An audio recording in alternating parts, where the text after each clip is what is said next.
मैं हूं कुलदीप चौधरी। आप देख रहे हैं KD classes. Welcome to the KD classes. आज हम फिर एक अदर टॉपिक के ऊपर बात करते हैं। नाम है जिसका बेसल गैंग्लिया। हमने पढ़ लिया था, सेरिब्रम पढ़ लिया था। सेरिब्रम का फंक्शन, उसके नर्व ट्रैक्ट, है ना। सेरिब्रम टॉपिक कंप्लीट हो गया था। ये टाइप है फोरब्रेन। फोरब्रेन के अंदर टेलेंसेफेलॉन।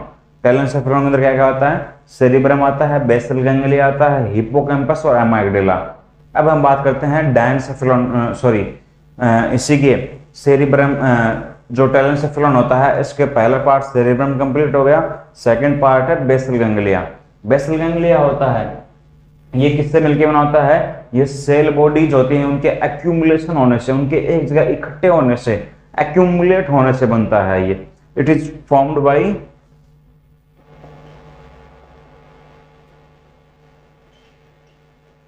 accumulation of cell bodies।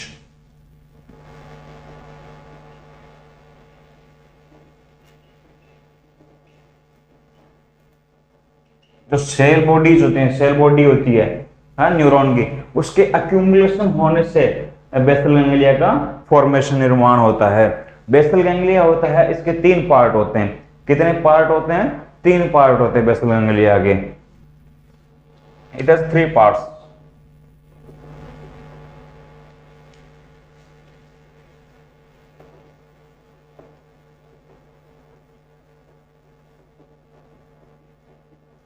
Basal ganglia जो होता है, इसके तीन पार्ट होते हैं। कौन से?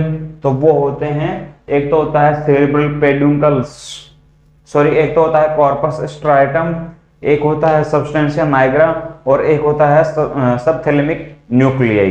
तीन पार्ट कौन से होते हैं बेसल गैंग्लिया के? तो एक तो होता है कौन सा? Corpus striatum.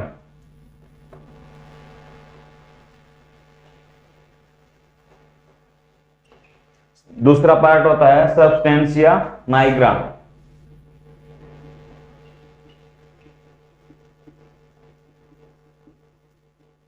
और तीसरा पार्ट होता है सबथैलेमिक nuclei.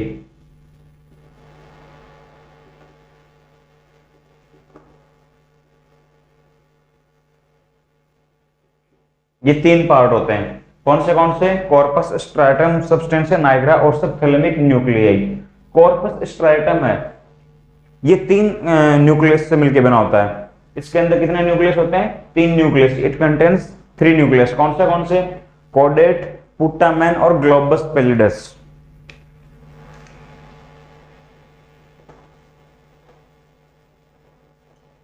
It contains three nucleus से मिलकर बना होता है। कौन से? तो वो होता है कोडेट, पुट्टामेन और ग्लोबस पेलिडस। कोडेट, पुट्टामेन और globus पेलिडस।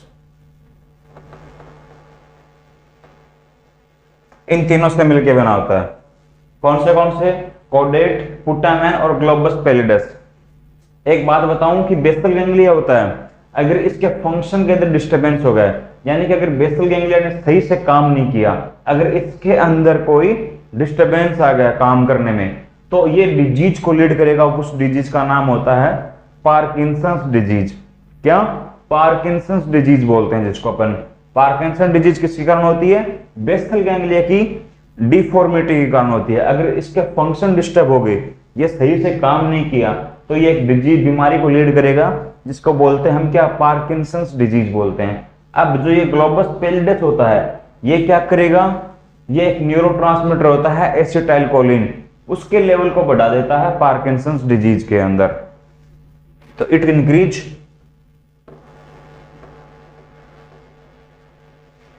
Release of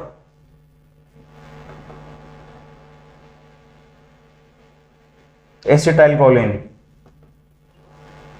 in Parkinson disease patient.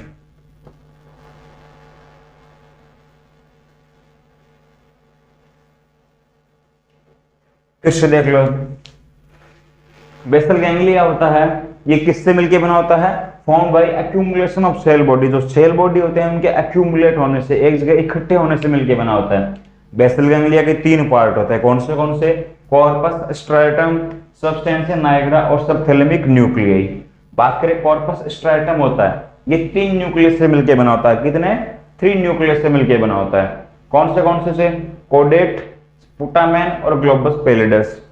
अगर बेसल गैंग्लिया की जो नॉर्मल फंक्शन होते हैं वो नहीं हो, यानी कि अब नॉर्मल फंक्शन होने लग जाएं, या फिर वो अपने कार्य सही तरीके से नहीं कर पाए बेसल गैंग्लिया, तो एक डिजीज को लीड करता है जिसका नाम होता है पार्किंसंस डिजीज।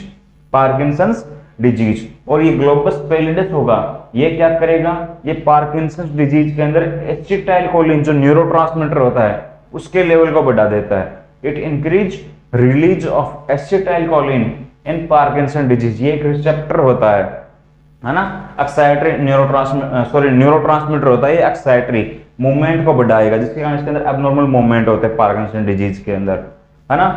अब बात करते हैं सब्सटेंशिया नाइग्रा। जो सब्सटेंशिया नाइग्रा होता है इसके अंदर 2 स्ट्रक्चर होते हैं। It has 2 structure.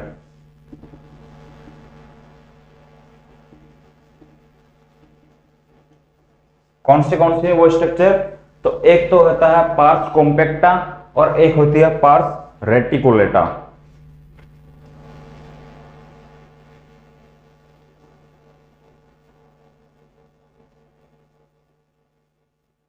Parse compacta और पार्स रेटिकुलेटा। अब देखो क्या काम करेंगी ये पार्स कॉम्पैक्टा और पार्स रेटिकुलेटा। जो पार्स कॉम्पैक्टा है और जो पार्स रेटिकुलेटा, ये 2 न्यूरोट्रांसमीटर को रिलीज कराते हैं। पार्स पार्स कॉम्पैक्टा है, ये तो रिलीज कराएगी किसको? डोपामीन को।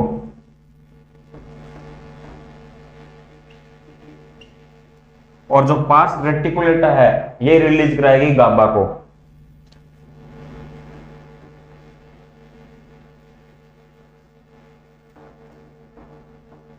ये दोनों ही इनहिबिटरी न्यूरोट्रांसमीटर होते हैं, यानी कि जो अपनी बॉडी के अंदर मूवमेंट को कम कराएंगे। और एसिटाइलकोलिन एक एक्साइटरी न्यूरोट्रांसमीटर होता है, यानी कि मूवमेंट को बढ़ाने वाला न्यूरोट्रांसमीटर।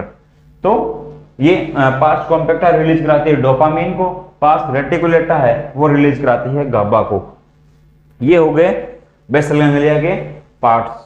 3 पार्ट होते हैं, कॉर्पस स्ट्रैटम, सब्सटेंशिया नाइग्रा और सबथैलेमिक न्यूक्लियाई। अब आगे बात करें इसके function of basal ganglia.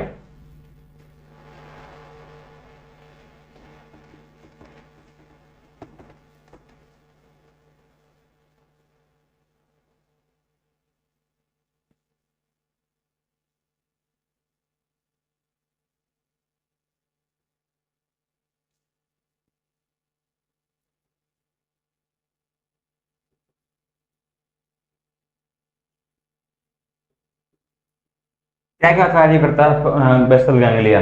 Basal ganglia होता है वो स्मूथ कॉन्ट्रैक्शन मसल्स के अंदर, ये मसल्स के अंदर स्मूथली कॉन्ट्रैक्ट हो रहा है, स्मूथली यानी कि बिना किसी इंजरी के कारण कॉन्ट्रैक्शन हो रहा है, उसके अंदर हेल्प करता है ये। It help in smooth contraction of muscles. इसके अलावा ये प्रिवेंट करता है अननेसेसरी बॉडी मूवमेंट्स को। ये देखो ये मेरी बॉडी के अंदर नॉर्मल मूवमेंट हो रहे हैं, है ना, ये बेसल गैंग्लिया करा रहा है, स्मूथ कॉन्ट्रैक्शन करा रहा है ना। लेकिन ये इसके अलावा ये प्रिवेंट करता है अननेसेसरी बॉडी मूवमेंट, यानी कि सीजर आने लग जाए, मेरे हाथ में अगर सीजर आने लग जाए तो इसको ये कौन प्रिवेंट करवा रहा है? बेसल गैंग्लिया प्रिवेंट करवा रहा है, यानी कि अबनॉर्मल बॉडी मूवमेंट मेरे, है ना, उसको ये मूवमेंट प्रिवेंट करा रहा है। तो ये क्या करता है? हेल्प करता है। It helps in smooth contraction of muscle.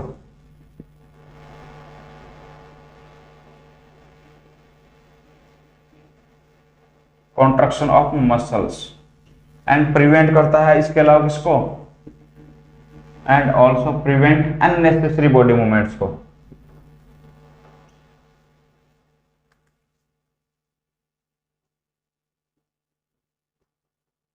Prevents unnecessary body movements.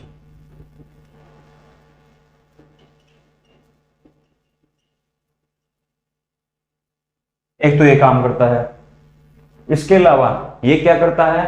ये कंट्रोल करता है ऑटोनोमिक वॉलेंटरी एक्टिविटीज को। पहले लिख लेते हैं फिर इसके बारे में समझेंगे।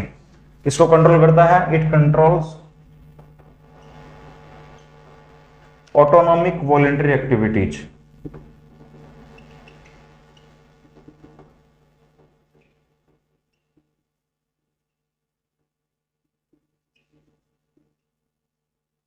इसको कंट्रोल करता है ये basal ganglia.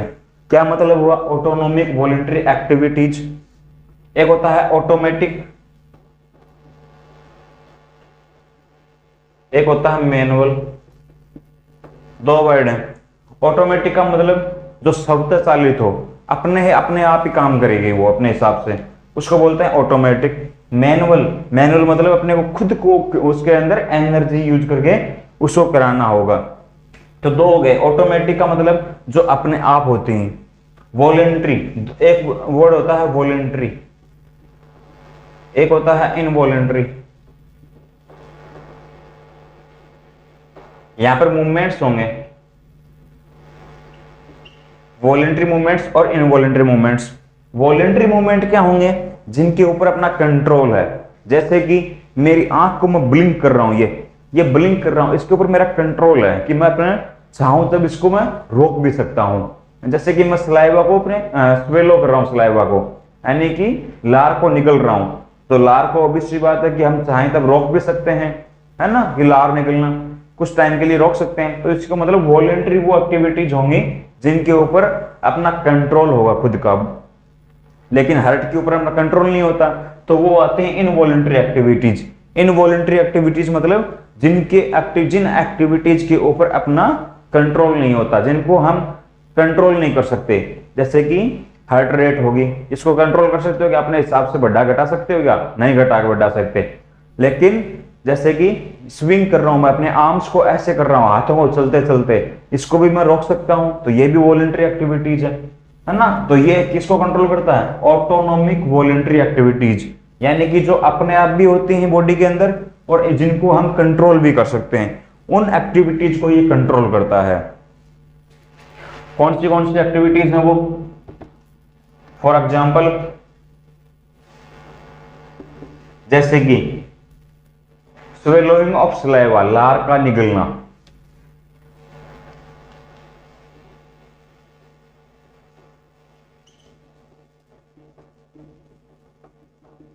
Swallowing of saliva. इसके अलावा ब्लिंक करना, बार बार पलक को, है ना, blinking of eyes.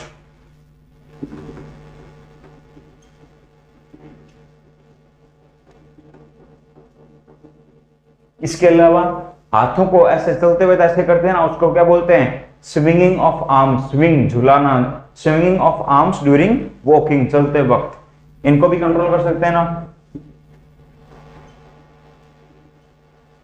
Swinging of arms during walking. इसके अलावा मैं बोलते बोलते हंस रहा हूं, फेशियल एक्सप्रेशन दे रहा हूं, तो ये फेशियल एक्सप्रेशन ड्यूरिंग कॉन्वर्सेशन, बातें करते हुए फेशियल एक्सप्रेशन देना। मैं अगला जिस हिसाब से बोलेगा उस हिसाब से एक्सप्रेशन दूंगा। मानो किसी ने मुझे डांट दिया तो मेरे फेशियल एक्सप्रेशन कैसे होंगे? सैड होंगे, है ना। तो ये कंट्रोल कौन कंट्रोल कर रहा है? बेसल गैंग्लिया कंट्रोल कर रहा है। तो facial expression during conversation.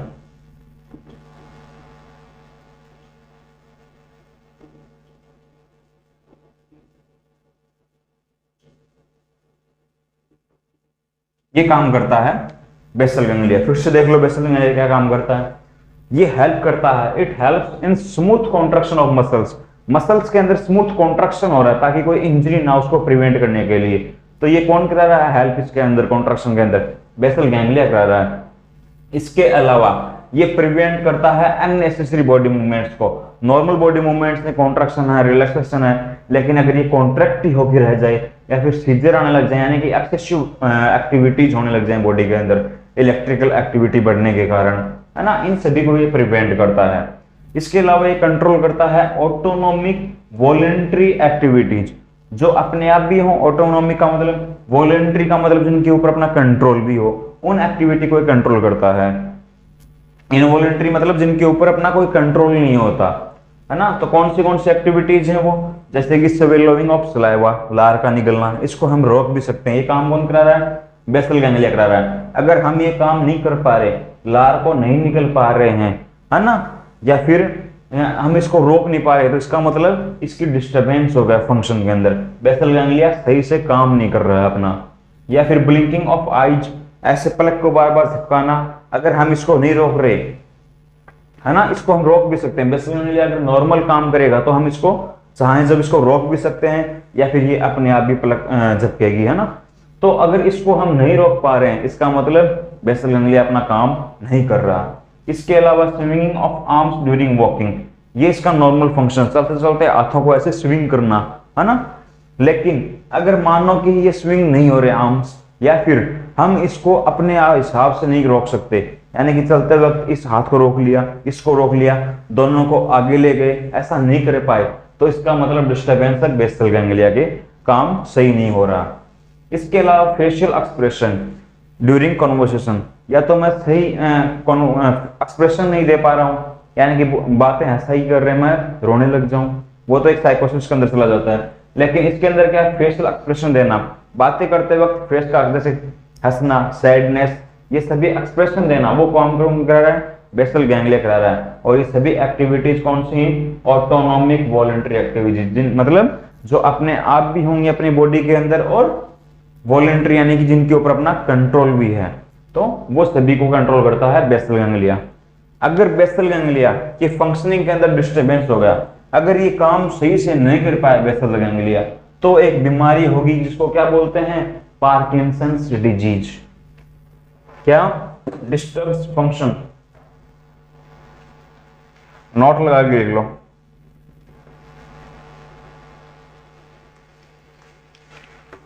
Disturbed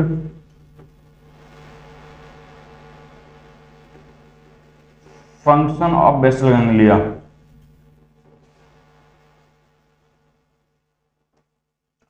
will leads to, किसको लीड करेगा ये, तो ये लीड करेगा पार्किंसंस डिजीज को।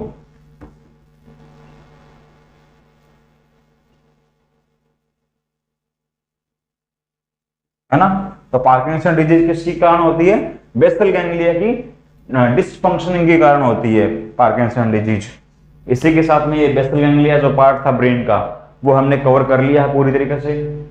इसी के साथ में अगर वीडियो अच्छा लगे तो चैनल को सब्सक्राइब करना, लाइक करना, शेयर करना।